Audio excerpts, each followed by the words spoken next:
Alright, so this week's video is a little different. We're doing, well, okay, it's not different in that, oh my goodness, crazy, we're playing Historic Brawl. It's crazy in that I'm playing a Defender commander, essentially. Arcades the Strategist. This is, I believe, one of the most slept-on commanders in the Historic Brawl queue, and I've literally only played against it once, and it stomped me beyond belief. Literally and metaphorically. It's a Bant commander, which allows you access to, Bant colors, green, white, blue, all of which are very powerful in Historic Brawl right now. Some of the more powerful commanders are actually just Simic right now, like Kinnan, but Kinnan's Kinnan, and Uro, because of access to Bant colors, Or, sorry, access to Simic colors, not Bant. Words are hard sometimes, and it's early when I'm recording this. But yeah, you get access to blue-white, which allows you access to a lot of stuff, but Arcades doesn't actually use a lot of that. You run a little bit. Just a wee bit of stuff, like you run Negate, you run Geist Wave, you run Divide by Zero. It allows you access to Narset. But this deck is all about Arcades' ability. Whenever a creature with Defender enters the battlefield under your control, draw a card. Really good. Each creature you control with Defender assigns combat damage equal to its toughness rather than its power and can attack as though it didn't have Defender. Really good. Want to see something crazy? Look at all these cards with Defender. Each one of these, when it ETBs, allows me to draw a card. It doesn't say cast, by the way. It says enters the battlefield, which allows something like Teo Shield Mage to be incredibly powerful. Because one, it gives you hexproof, which can be really good into certain effects, certain targeting effects. I believe River's Rebuke requires a target, so he's really good into that, and I know Invoke Despair requires a target as well. But basically anything that says target player, and they try and target you, Teo just hard counters it, because you have hexproof. They can't do it. And then he has a -2 that makes walls, which just allows you free card draw. So he's a 3-drop that you minus to give you a card draw if you have Arcades out. Very good.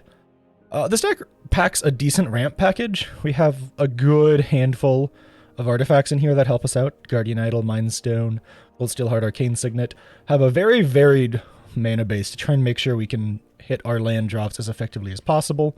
The link for which will be in the description, mind you. And then we just have quite a few powerful cards that make us win the game. We have High Alert here, which basically is Arcades' final sentence, but on an enchantment, so you don't need him out. Each creature you control assigns combat damage equal to its toughness. Creatures you control can attack as though they didn't have a Defender. It's one of our bigger, more powerful things here. A Johnny is also one of our better ones, because he can eventually ultimate, maybe, but also being able to distribute 3+1/+1 counters and give stuff vigilance. Really useful when you're just swinging with a bunch of stompy, 5/5s. Why do I say 5/5s? Because you're signing damage equal to toughness rather than power, so an 0-3 is a 3-3, a 1-4 is a 4-4.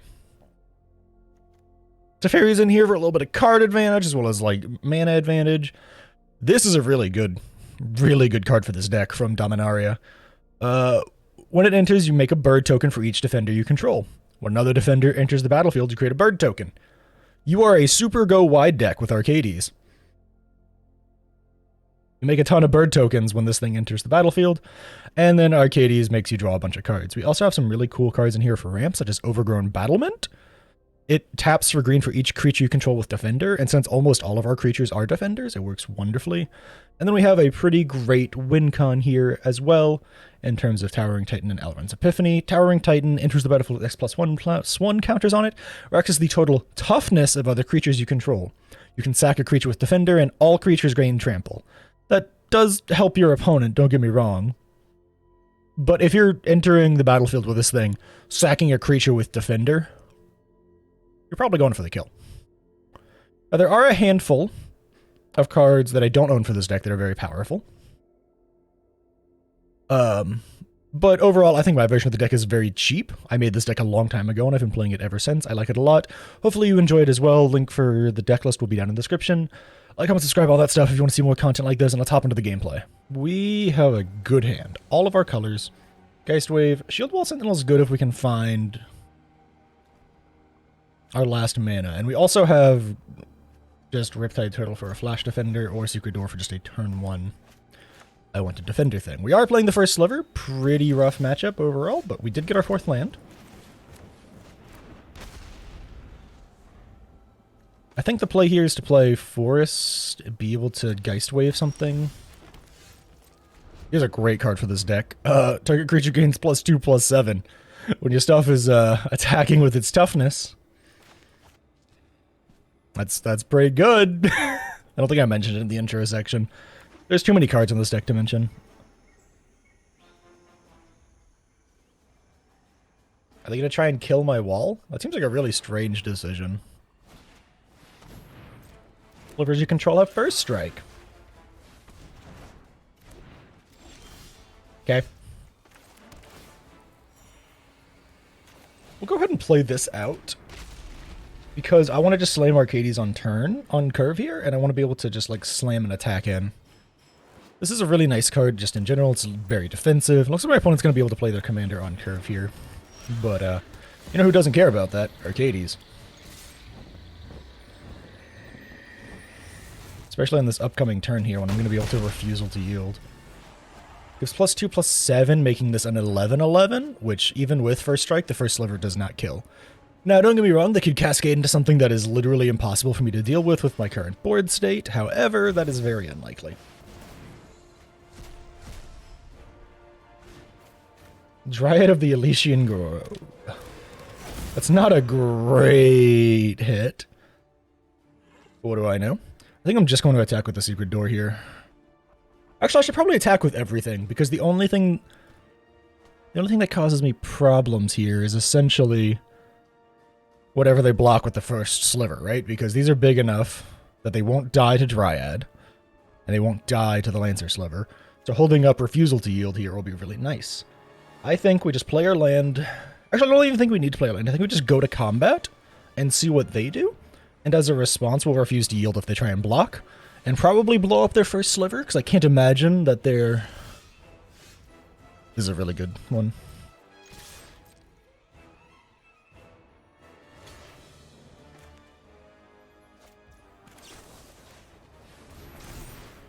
That's a 10-10. Say goodbye to your first sliver. This is really good because it allows you mana ramp. I don't think we're going to play it this turn, though. Actually, we probably could. Okay, they can play an additional land on each of their turns. I think I want to play my Shield Wall Sentinel ASAP. You have flying. You don't have flying, do you? You just have flash. They just have flash. Okay. Oh, they scooped. Okay, bye. I'm shocked that they scooped there, honestly. I feel like because of Dryad, they had a really big chance of just playing Sliver again next turn because they can play an additional land. That means they could have played 2 lands. They could have played 2 lands and gotten their first Sliver back instantly and cascaded maybe into something else cool, but maybe they were just scared of Arcades being able to pump toughness. I feel like this deck is slept on. I've said it a couple of times. This deck is really powerful. Alright, looks like our opponent is playing Grum Gully the Generous. Each other non-human creature you control enters with an additional +1/+1. There's a 3-drop that is a little bit scary. We are a little bit slow here. I think the play is going to be a weird one. I think it's a turn 1 command tower. I think it's a turn 1 command tower into this thing. Into a turn 2 tapped land. Into a turn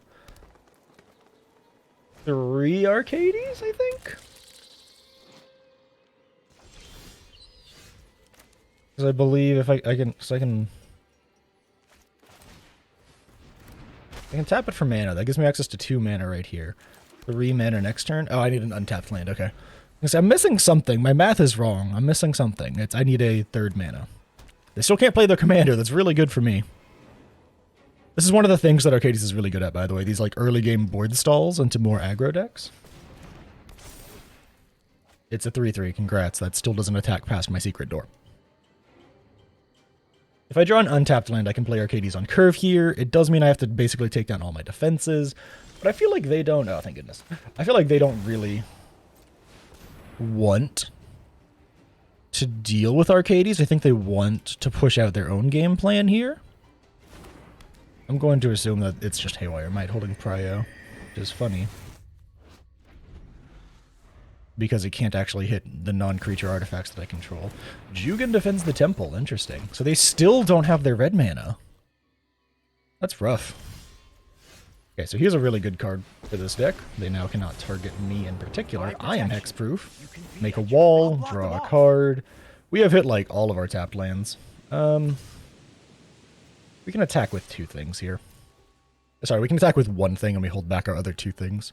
I don't mind trading the token for their Horn Beetle, and I don't mind double blocking them at some point here. I could have maybe double tapped and played like a Flump, which is an okay card.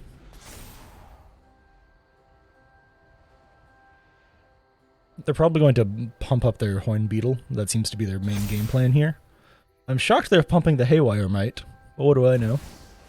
Lithoform Engine. Weird. I mean, the Horn Beetle's gonna die if it swings, so I have no problems double blocking. Let's make another token. Draw a card. This is what I trained for.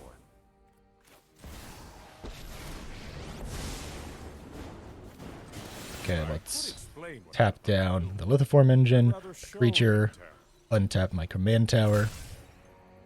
Play. Who's counting? We're going really big here. Just trying to ASAP slap them down. That is 6, 9, like 14 damage flying in at them.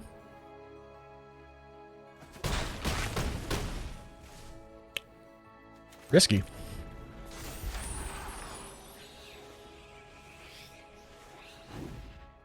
Very risky. I mean, if they swing their Horn Beetle at my Teferi, probably just let it die. It really doesn't bother me. Here's the funny part. They really can't swing it. They die on the way back. Especially if I just chump away some of the damage. Because now I tap down their flyer. And I'm at least getting 3 damage in the air. Okay, let's start this by tapping out.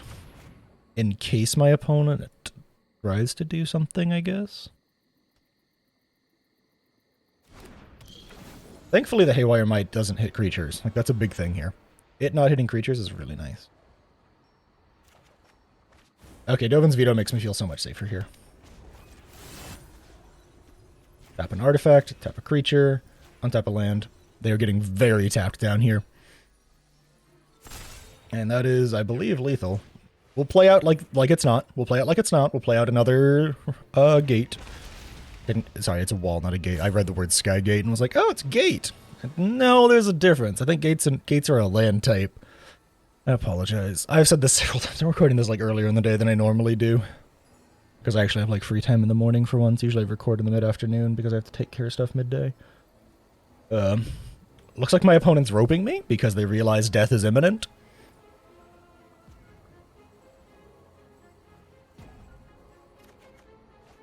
Good card. Alright, well, we swing as if they don't have anything. Because, well, they need to block 3 things, and they have a 1/1. Now, I'm not good at math, but I think I've got this. My opponent not mulling to make sure that they got a red mana in their hand was pretty rough for them, I think. I think they saw Jugen and the Helm of Might and were like, we have card draw and mana ramp, we got this. Not being able to play your commander in a deck that really likes its commander, I think that's pretty rough for them. Maybe they also kept the Lithoform Engine in hand because they were like, aha, this card really gets me wins.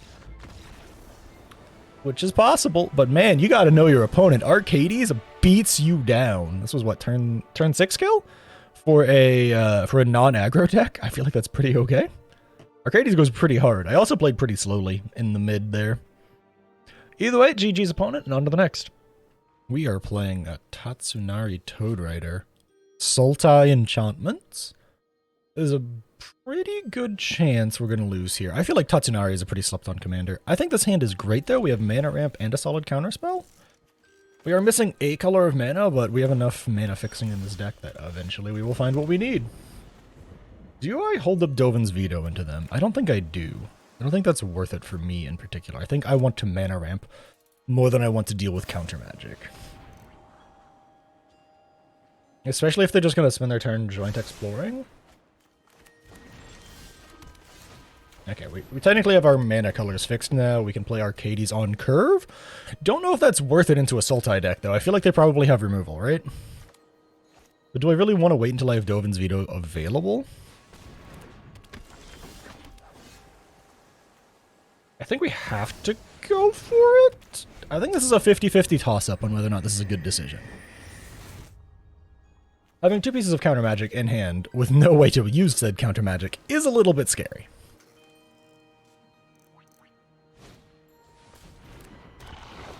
Really? Really? Man, I thought you were going to be cool. Play this, we can hold up Dovin's Veto and Nagate. One way or the other will be pretty useful. Anything to support my allies. Arcane Signet will be great for this upcoming turn here.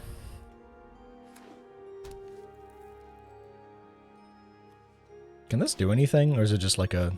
That's a really weird card to have in a Tatsunari deck, in my opinion. I don't know, I feel like this Mirror Box is a really weird card to have unless you have a duping thing going on, where you're trying to, like, duplicate a bunch of legendaries and such. Froghemoth, huh? Alright. Seriously? Okay.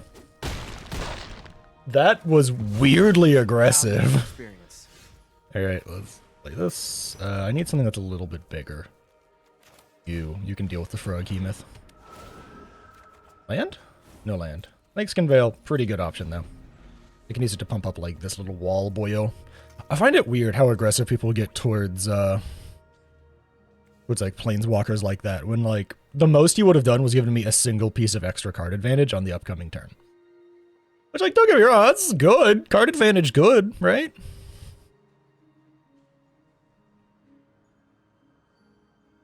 But like, I don't know, I feel like that was a little weird of a choice. I also don't quite know what their win con is yet. Mirror Box is really, really strange. Maybe they're just trying to play around with their Toad token?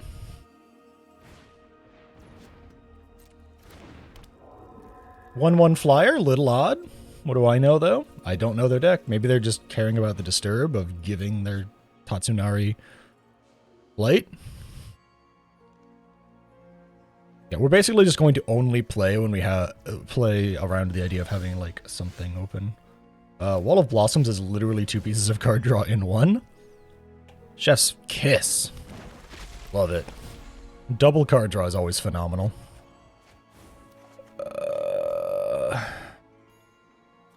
Can I play this in good... I can play this in good faith. And then we pump up Arcades. Geistlight Snare? Okay, sure. Literally does not bother me.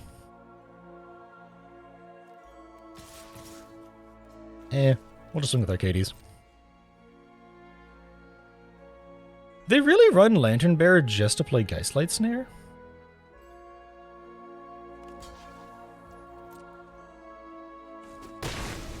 I'm really sad we missed our land drop there.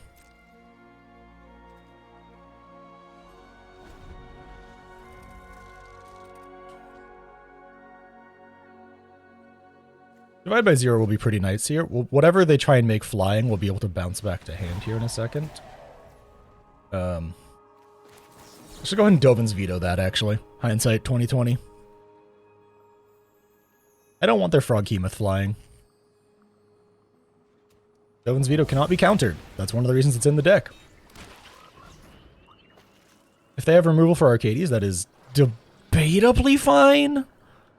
I would rather he not die, but, like, I need to, like, keep my ramp plan going, keep my shit flowing. Yada, yada, yada. Spitting bars, something.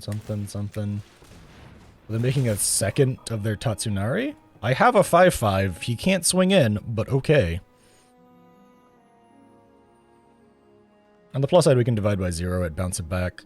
The Vrot Priest does cause problems for me still, but it's okay. I think I'm going to try and play out the Wing Chaplain here, which looks like it is a good plan.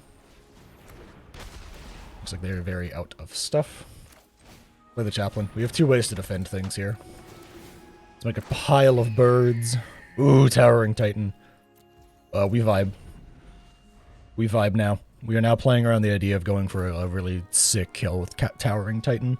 Sacking probably the token because it's the weakest thing, and then just swinging in with a bunch of stompy stuff. We'll see, though. We'll see.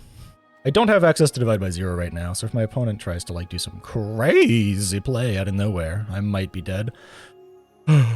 We'll see, though. We'll see. Having both Tamiyo's and Snakeskin makes me feel happy at the moment. I'm still really confused by the mirror box, I'm not gonna lie. Yeah, that's fine. That's fine. That is not fine.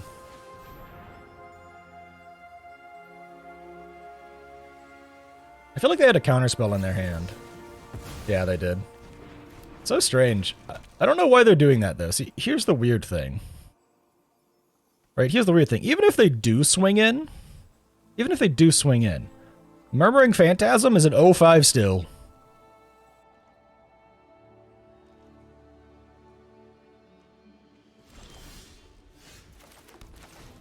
Let's try and draw some cards here. Go very wide. Let's take an extra turn. I think we just win after this. I think the extra turn will basically guarantee us the dub here. Divide by Zero, being able to bounce whatever spell they cast back to their hand, will be useful, as the kids say. As long as we don't get poisoned out, I think we just straight up win with the Alruns. I think the extra turn just guarantees us enough time that we don't have to care.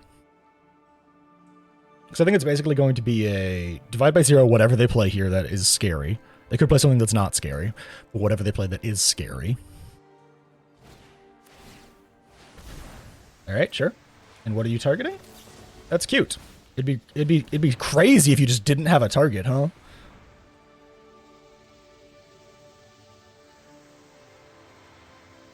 And we still have access to like Snakeskin Veil and Tamiyo's safekeeping right now. Let's decline. And now that they don't have a target, that fizzles, which is why we did that. Which I think now guarantees us the victory, especially after they spell pierced on something else. I think we have a guaranteed victory here. They have 1 open mana, and I think even if they did have a spell pierce. Oh yeah. Alright. No swinging yet. Math is hard. This. Sack the... I could sack the wimpiest thing. But I don't think we play yet. I think we just vibe. I think we just hang out and we let them have 1 more turn of life. Because I don't think they can kill us here. We have 5 poison counters, sure, but like... This thing is about to get trampled. I don't think I have a haste enabler in this deck, unfortunately, for myself. Ah, can't be blocked except by creatures with flying. I have 24 life.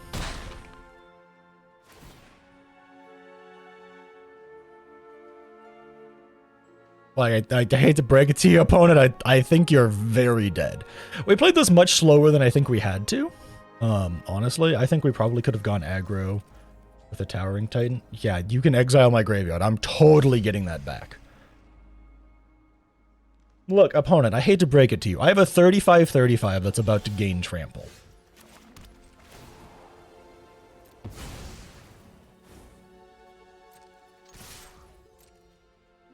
Like, you have to send everything you have to block it. Yeah, alright, that's what I thought. GG's opponent.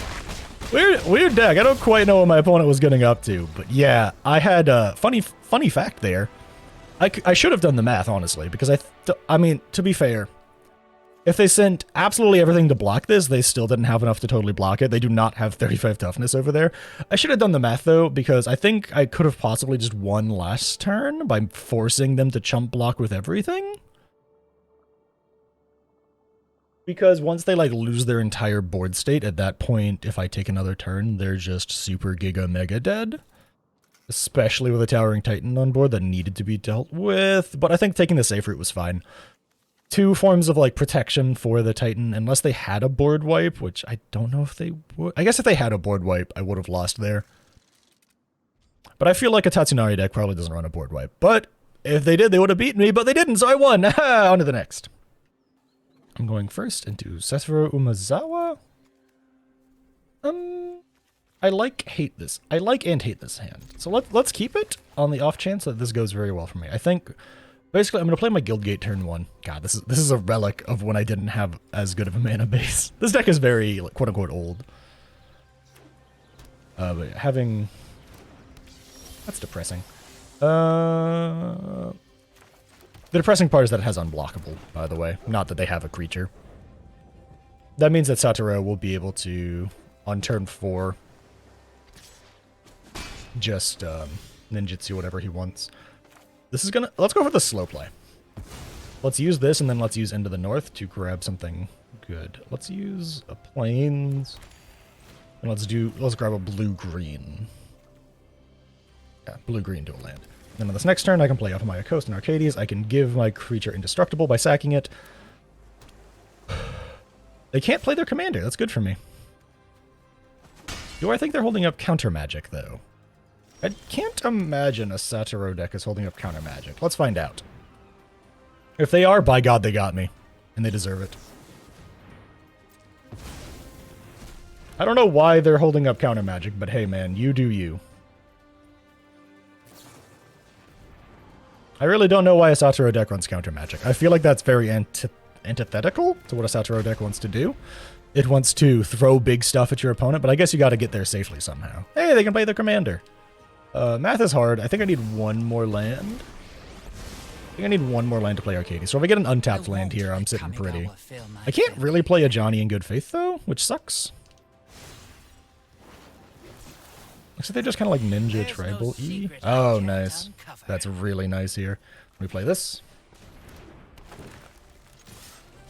Now we're the beatdown, and that's why you play High Alert.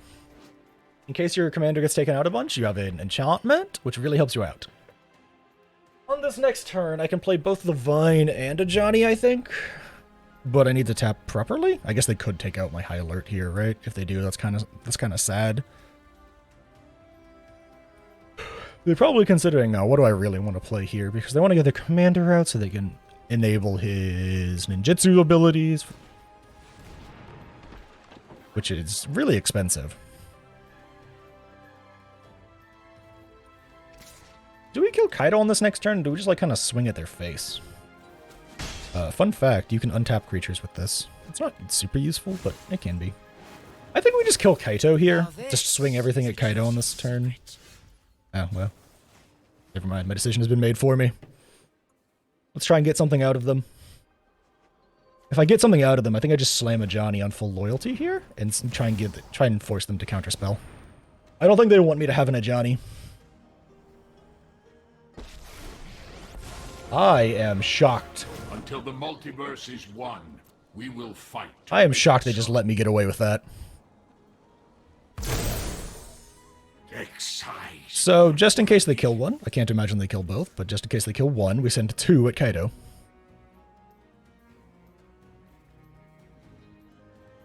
Who knows, they could have a bounce spell and like a Fatal Push. These are pretty cheap creatures, so Fatal Push could do its job. Gonna get a snack. So it could Cut Down. Actually, Cut Down doesn't work anymore since I gave them the +1 counters. Cut Down no longer does its thing. It's really good for me. If I draw another land, I can slam Arcades, which is nice. I don't think that's necessary.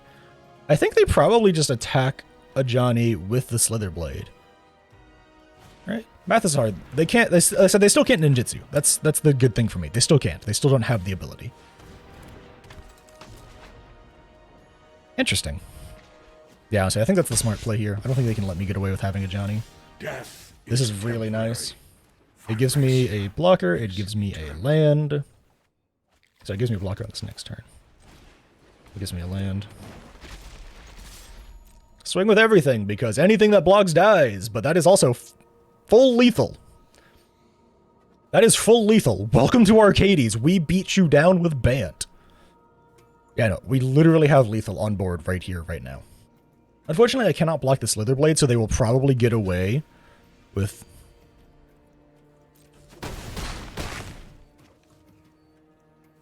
I can't imagine a universe where that's the right play. They have an unblockable. They could have ninjutsu'd something in on this next turn. Maybe they just don't have a thing to ninjutsu in. Maybe they're just playing Satoru Control? If that's the case, I'm like... confused as all hell. What is their... Maybe they just don't have good ninjutsu targets in hand. I don't know why a Satoru would keep a hand without good ninjutsu targets, but what do I know? They do get to draw one, lose one, but I have lethal on the way back, and all they have is blue mana. I just straight up have lethal on the way back. This is 17 points of damage, just right at the face. And you cannot block all... Yeah, okay, bye! I am confused. I don't think blocking with Satoru was the play. I think they really needed to just block with their Obsessive Stitcher. Right? I think they needed to block with this so that they could ninjutsu something really powerful in, like maybe a Hullbreaker on the next turn. Because they had all the mana for it. They had, what, 1, 2, 3, 4, 5, 6, 7. They had 7 open mana. They ninjutsu it in by bouncing back the Slither Blade, because that's how ninjutsu works. Like, the unblocked creature can be bounced back. You play the ninjutsu cost, which Satoru gives everything in your hand.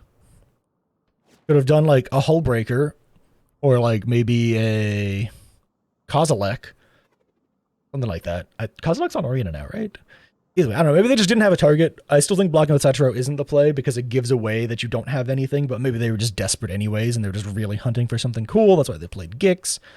If I were them, I probably would have just tapped the Obsessive Stitcher first if I was looking for cards, but I am not them. I am the Arcades beatdown commander person thing, and that was a good game, opponent. On to the next.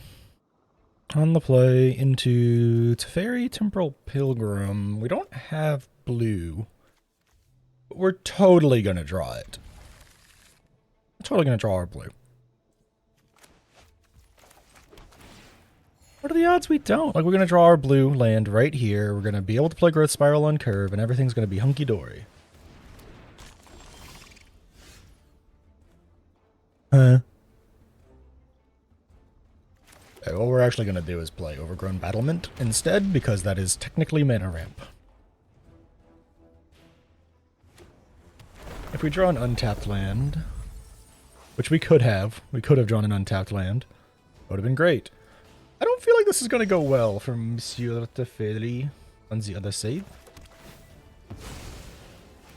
Doesn't seem like they have interaction, so that's a plus for me. Go ahead and play this. This means I can Slam Arcades next turn. Do I really want to Slam Arcades next turn? Probably. Aw, man. Oh, I absolutely want to Slam Arcades now. They could be holding up Wash Away, though. And what's the worst that can happen is they wash it away. I'm ramping pretty well right now. Wow, that was so crazy! My mind is blown. Can you believe that they had a wash away? Wow! Sorry, I'm really getting my YouTube voice on for the day still. Recording this decently early. Is there a win con just to mill me out? Are they just like a Jace mill deck? So strange. So strange.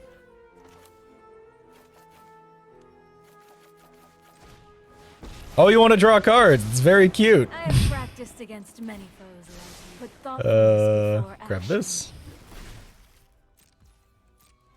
Yeah, you want to draw more than one card a turn, huh? Meet Narset. She says no. Okay, on this next turn, I think we play...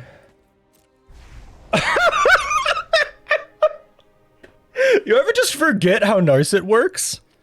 They literally just played Brainstorm to put 2 cards on top of their library. Man, you'd think someone who plays Teferi would know how Narset works. Narset is a, like, hard counter to this card. She is just like a hard counter. Each opponent can't draw more than 1 card each turn. Teferi is all about drawing extra cards. Narset is literally a hard counter right here, and my opponent seems to not know that. They just had to put 2 cards back on top of their library while drawing 0, effectively just nuking their own hand size. I also... Oh man, I'm sorry, it's very rude to laugh like this, but I don't think I've seen anyone headfirst into a Narset so hard in my entire life. Oh my god. I'm sorry for laughing so much, but man, that shit always makes me laugh. You can tell who's new to the historic brawl queue when they don't think about Narset instantly when they're playing blue draw. On to the next. This might have been a little bit shorter of a video, I'm not entirely sure. A lot of those matches were pretty short, but that's Arcades. Arcades surprises people every time. I am a big believer that Arcades is undervalued a little bit as far as like rankings go by like the matchmaker. I think the matchmaker puts Arcades into like high B, low A tier commanders in place of putting him up in Hell Q, which I don't want him up there. Don't get me wrong. I don't want Arcades in Hell Q. I do think that he can beat other Hell Q commanders, though. I think that his ability to surprise people by drawing a massive amount of cards, if you're able to keep him safe, the fact that he is in 3 very good colors as far as Arena Historic Brawl goes right now, and the fact that he can just have other ways of winning besides just beating you down because he is still a Bant deck, so he has access to, like, you know, the blue-green win cons of just, you know, Rivers rebuke my opponent, take an extra turn with Alruns, take an extra turn with Karns, and then just go to town type stuff, you know? Not an Emergent Ultimatum deck or anything like that, but still, I think Arcades is really good. I think he's really fun. I think that if you decide to play him, just have some fun with it. Don't take it too seriously. Play Arcades, play a bunch of big walls, stomp your opponents down. I think you could play, you can treat Arcades similar to Shauna. For those of you who don't know who Shauna is, let us bring her up for you.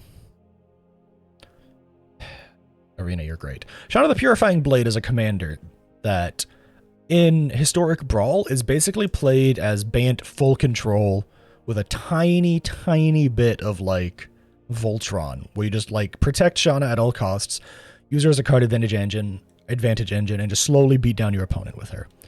You could probably do something generally similar to Arcades, just in place of Voltroning onto Arcades, you go wide with creatures and then just still play full control. It's probably not worth it where he's currently placed in the queue. As you saw, we're not really playing Hell Q commanders. We're typically playing like, you know, like the solid A tier, in my opinion, in my experience, in my guess. But either way, that's Arcades. He's a really powerful commander. I have a lot of fun playing him. He's something that I actually want to build in paper at some point in my life because he's really cool that way. Either way, thanks for watching. You're cool and I appreciate you. Don't forget to like, comment, subscribe, and all that stuff. And I hope to catch you in the next one.